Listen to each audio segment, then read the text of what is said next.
Hi, this is a video of Jim's number 3 pellet stove controller, the third of 3 that he sent me.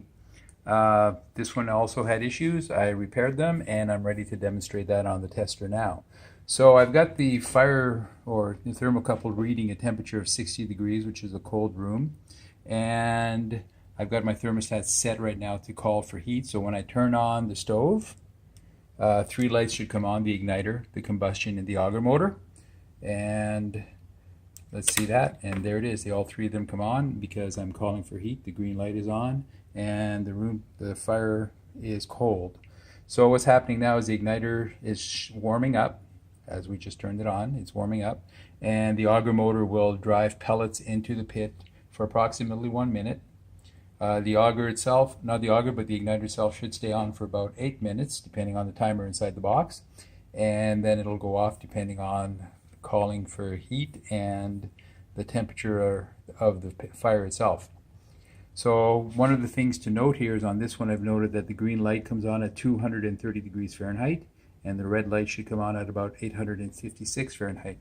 So let me crank this up to 230 or so, thereabouts, and I'll be able to demonstrate the green light coming on. There's 224. So as I am here, we'll see the green light. I'll crank it up slightly. There's the green light. So very slight adjustments back and forth, and I can turn the green light on and off.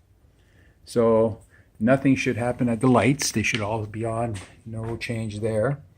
So I'll continue cranking the temperature up to about 850 degrees Fahrenheit, and I'll simulate the red light coming on. So I'm at 500. I need to go to about 850.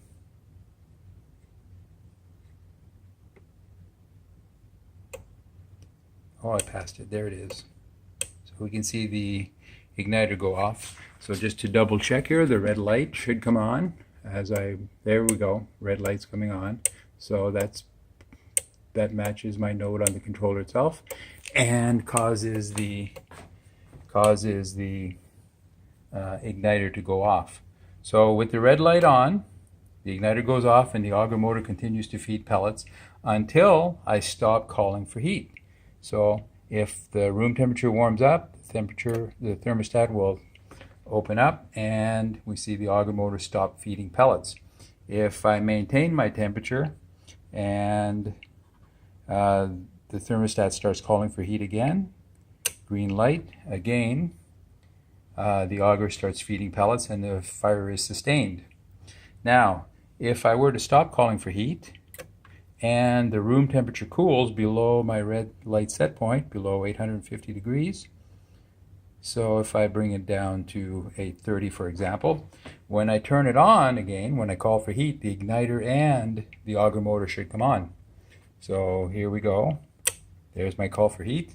The igniter comes on and the auger motor comes on.